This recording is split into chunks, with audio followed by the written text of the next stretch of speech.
Well arrest Virat Kohli. फिलहाल ये वो वर्ड है जो कि सोशल मीडिया पे पिछले 2 दिनों से हमें जमकर ट्रेंड होता हुआ नजर आया है। एंड विराट कोहली के बारे में सोशल मीडिया पर पिछले 2-3 दिनों से अजीब तरीके से बिहेव करा जा रहा है एंड अजीब तरीके से टारगेट करा जा रहा है। एंड विराट कोहली को लेकर सोशल मीडिया पे ये कहा जा रहा है कि विराट कोहली के ऊपर केस फाइल करो, विराट कोहली को गिरफ्तार करो एंड विराट कोहली को जेल के अंदर डालो। एंड विराट कोहली को लेकर ये सब बातें सोशल मीडिया पे क्यों कही जा रही है, शायद मुझे आपको बतलाने की जरूरत नहीं है। बट सबसे बड़ा सवाल वहां से निकल के ये आता है कि क्या विराट कोहली को इंडिविजुअली टारगेट करना, ट्रोल करना, क्या ये सही है? क्या विराट कोहली की ही वजह से वो स्टेम्पेड हुआ? क्या विराट कोहली की ही वजह से 11 लोगों ने अपनी जान गंवाई? क्या इन सभी चीजों के पीछे विराट कोहली का हाथ है? एंड अगर आपको ऐसा लगता है तो भाई साहब मैं आपके साथ एक इंफॉर्मेशन शेयर करने वाला हूं जो कि आज ही हमारे पास आई है। उससे आपके अंदर जो भी डाउट्स होंगे वो पूरी तरीके से क्लियर हो जाएंगे।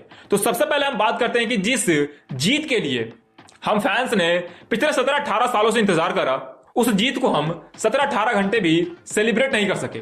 बट इसके बावजूद ब्लेम जो है वो विराट कोहली के ऊपर थोपा जा रहा है, जबकि हम सभी को पता है कि विराट कोहली फिलहाल वो पर्सनालिटी है जिसकी एक झलक पाने के लिए फैंस बेकाबू हो जाते हैं। एंड विराट कोहली फिलहाल सोशल मीडिया पे सबसे तगड़े फैन फॉलोइंग वाले पर्सनालिटी हैं। एंड फैन फॉलोइंग की बात अगर करें तो विराट कोहली के आगे पूरी इंडिया में कोई भी सेलिब्रिटी नहीं टिक सकता। एंड इन सब चीजों के बावजूद आरसीबी को विक्ट्री परेड ऑर्गेनाइज करवाने की जो परमिशन थी वो भाई साहब कर्नाटका गवर्नमेंट ने प्रोवाइड कराई है।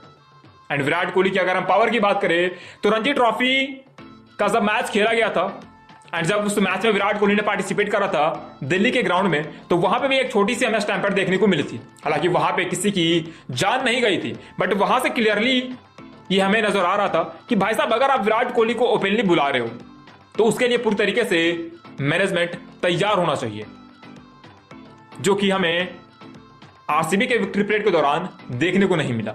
एंड उस चीज को अब सीधा विराट कोहली से कनेक्ट करा जा रहा है, जबकि हमारे पास आज जो इंफॉर्मेशन आई है कर्नाटका क्रिकेट एसोसिएशन की तरफ से, उसमें यह साफ एंड क्लियरली मेंशन करा गया है कि ये सब चीजें जो भी हुई है वो कर्नाटका गवर्नमेंट की परमिशन की वजह से हुई है।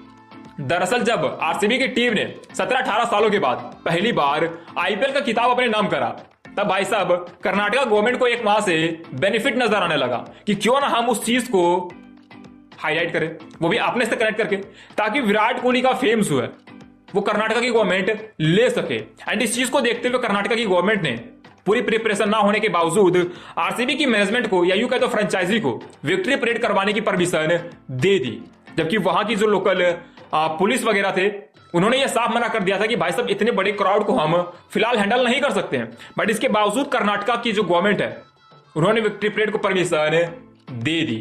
एंड आपने एक चीज नोटिस करा होगा कि भाई साहब कर्नाटका के जो सीएम है वो खुद विराट कोहली को एयरपोर्ट पे रिसीव करने के लिए आए थे, जो कि सबसे बड़ी चूक थी। मतलब खुद कर्नाटका के जो सीएम है वो विराट कोहली को रिसीव करने के लिए एयरपोर्ट पहुंचे हैं ताकि वो विराट कोहली के फेम की भाई साहब थोड़ी सी बेनिफिट ले सके, क्योंकि उनको भी पता है कि विराट कोहली एक ऐसे चेहरे हैं जिनके लिए फैंस पूरी तरीके से पागल हुए रहते हैं। एंड अगर विराट कोहली को वो सपोर्ट करेंगे, विराट कोहली के साथ वो टाइम स्पेंड करेंगे, तो उनको इलेक्शन में फायदा होने वाला है। एंड इसी चीज को लेकर ये सब चीजें रची गई है, या यूं कहे तो हुई है। तो भाई साहब आप खुद बताओ कि जब सभी चीजों की जिम्मेदारी कर्नाटका की गवर्नमेंट ने उठा रखी है तो फिर यहां पे आरसीबी के प्लेयर्स को कैसे ब्लेम करा जा रहा है, आरसीबी की मैनेजमेंट को कैसे ब्लेम करा जा रहा है? हाँ, आप ये सवाल कर सकते हो कि भाई साहब जब ये ट्रेजेडी हुई, जब ये स्टैम्पेड हुआ, तो स्टेडियम के अंदर सेलिब्रेशन चालू क्यों था?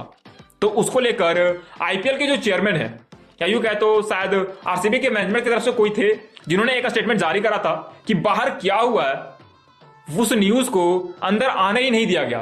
एंड ना तो हमें पता था, ना ही हमारे प्लेयर्स को उस चीज के बारे में पता था, एंड इसीलिए अंदर सेलिब्रेशन चालू था। एंड उस चीज को लेकर अगर आप किसी इंडिविजुअल प्लेयर को टारगेट करते हो तो भाई साहब वो बेहद ही गंदी बात है, बहुत ही गलत बात है, क्योंकि ये सभी चीजें जो हैं वो उस खिलाड़ी को पूरी तरीके से तोड़ सकता है, मेंटली स्ट्रेस कर सकता है एंड उसको डिप्रेशन में डाल सकता है, क्योंकि ये कोई छोटी चीज नहीं है जिसको लेकर आप किसी इंडिविजुअल खिलाड़ी को ब्लेम करो। तो भाई साहब मैं भी आपसे एक रिक्वेस्ट करना चाहूंगा कि विराट कोहली को आप ट्रोल करना बंद करो। एंड विराट कोहली के साथ अगर आप किसी और भी प्लेयर को ब्लेम कर रहे हो इस चीज को लेकर, तो भाई साहब रुक जाओ, थोड़ी सी शर्म कर लो, क्योंकि ये चीज यहां पे ब्लेम करने वाली नहीं है, इसके ऊपर पॉलिटिक्स करने वाली चीजें नहीं है, एंड इसके ऊपर पॉलिटिक्स होनी भी नहीं चाहिए। जो चीजें हुई वो बेहद ही अनफॉर्चुनेट थी, एंड ये चीजें ना हो ऐसी आप प्रे करो। एंड आपकी इसके ऊपर क्या ओपिनियन है हमें आप कमेंट करके बतला सकते हो। मिलते हैं नेक्स्ट वीडियो में नेक्स्ट रिपोर्ट के साथ, तब तक के लिए जय हिंद।